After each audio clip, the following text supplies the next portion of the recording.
In this video, we're going to talk about controlling our fixtures. So we've already talked about selection and intensity control, and also groups. So now we know all of that information in terms of how we can grab control of the lights we need, we can now actually go in and control them further. So to do that, let's first of all go and select some light. So I'm going to go and say 31 through at. 31 through at, that's saying fixture 31 through to a different fixture type, or through to a change in a gap in numbering, so 31 through 37 in my case, and then at has set those to full. And as soon as we've done that, first of all, let's take a look at our encoder wheel. So we can see our encoder wheel displays running along the bottom of our main window here. And you can see here I've currently got cyan, magenta, yellow available. And I've also got CTO. So what you see on here, you're going to see the parameters related to the currently selected fixtures. I've just tapped the colour button again on the console, and that's paged through my encoder wheels. So you can just go ahead and keep tapping colour, and that will page through the encoder wheels on the console. What we can also see though is our sidebar on the right hand side of our console is now in the fixture control tab, and that means we can now access our fixture controls. Within here we've got intensity, position, colour, beam, edge and utility, and you can see that as I click on these it is actually adjusting what my parameters control as well. But of course equally, if you want to change what your encoder wheel is doing, if you want to change what parameters your encoder wheels are controlling, you can use the physical intensity, colour, beam, edge and position controls to do that as well if you wish to. So once you have chosen a parameter you like, you can then dive in and start to use the encoder wheels. As you do that, you're going to be going in and adjusting the levels of that. And you can see that as you go and adjust that level, hopefully you can see there bottom left of my screen, you can see that value changing on the encoder wheel. For every single parameter that you do have the ability to edit the raw DMX. So what I'm going to do is bottom right of my window here, I'm actually going to go and open my capture visualization software that I've got running, so that we can see what we're doing. So within position, that's the first tab after intensity, we have actually got a pan and tilt grid. So in here we can actually, with our touchscreen or indeed mouse, you can go and move those fixtures to where you need them to be. And there is a home button there as well. The home button has some options, so you can choose to just, for example, lock the panel tilt, for example, or you can indeed access fine control from there as well. As well as using the pan and tilt grid, that will be setting your values in degrees here, or indeed on raw DMX values.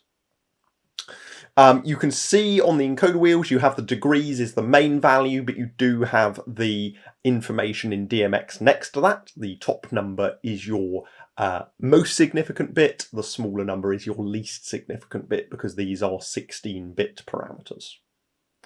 When you're in position control, you do actually have your zoom and edge parameters on the encoders at the same time. Really handy for if you move your fixtures, and you can then obviously refocus and change the beam angle of those as well.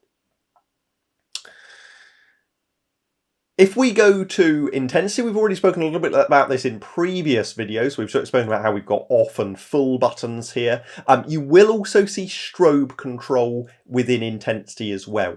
And in this case here, my strobe control parameter has a drop down. So rather than just going ahead and using a fader, actually this has discrete values. So we can go and choose, for example, random strobe on those instead of open. Next option along is colour. So in this case of here, we can get to the native colour mixing option of CMY of these fixtures. But they also have a colour wheel as well. And so again, just like we saw with strobe, that means we get a drop down and we can then choose a colour from the colour wheel if we want to use that instead of the mixing, for example. We do have other colour tools available, but we've actually got a dedicated video on colour control where we'll look at that. So we'll skip over that now and then take a look at beam. So within beam, that's things that are going to be adjusting the centre of the beam, the kind of the core of the beam, if you like. So that's going to be things like gobos, so we can go and choose a gobo in there. Notice how when we open our drop down, we can actually see a little image of that gobo. And when we choose a gobo that we like, we've then got our rotation control here for the case of our rotating gobos. Automatically, depending on the type of gobo you choose, so you see here I've got two versions of bricked out. That's because one of them is the indexed version, one of them is the rotate version. You'll see there that I can actually just switch between them by using this drop down here as well. So depending on what one you choose, you will then get live updating controls here. So the rotation parameter can be toggled between index and rotate. And so you'll see that will actually live update as you go in and adjust those values. What else have we got in here? Well, we can see Gobo 2 as well, of course, but we can also access Prism. So we can go and pop the Prism in there if we wish to as well. We can then access the next attribute family, which is edge. So this is adjusting the edge of the beam. So that's where things like focus are going to be. We've also got zoom in there as well. Again, we've got a spot and flood button in the case of these. Rather than just simply min and max, you've got spot and flood. And then you've got things like iris and frost. And of course, what you see in here is all dependent on the fixtures that are currently selected. In my case here, I've got some VL2600 spots selected. Next attribute family along is utility. That's all of your kind of behind the scenes functionality. So program, control. In the case of the Vari-Lite fixtures here, we've got some timing parameters as well. So, you know, focus, optical, color, timing parameters. They all live in here as well. As well as using the buttons in here to go min and max on your parameters, you can actually also hold the plus button and jog an encoder. And that will also set that encoder to min and max as well. Or alternatively, as well as holding plus and using an encoder, you can hold shift.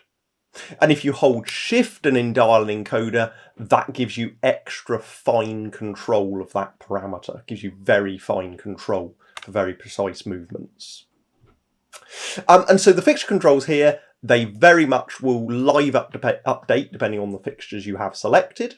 And they're also going to only show you the information you need. If I go and double tap clear right now, and go and select one through at, well, these are LED profiles. They don't have gobos, they don't have movement. So actually all I see in my fixture control is simply colour, intensity and utility there.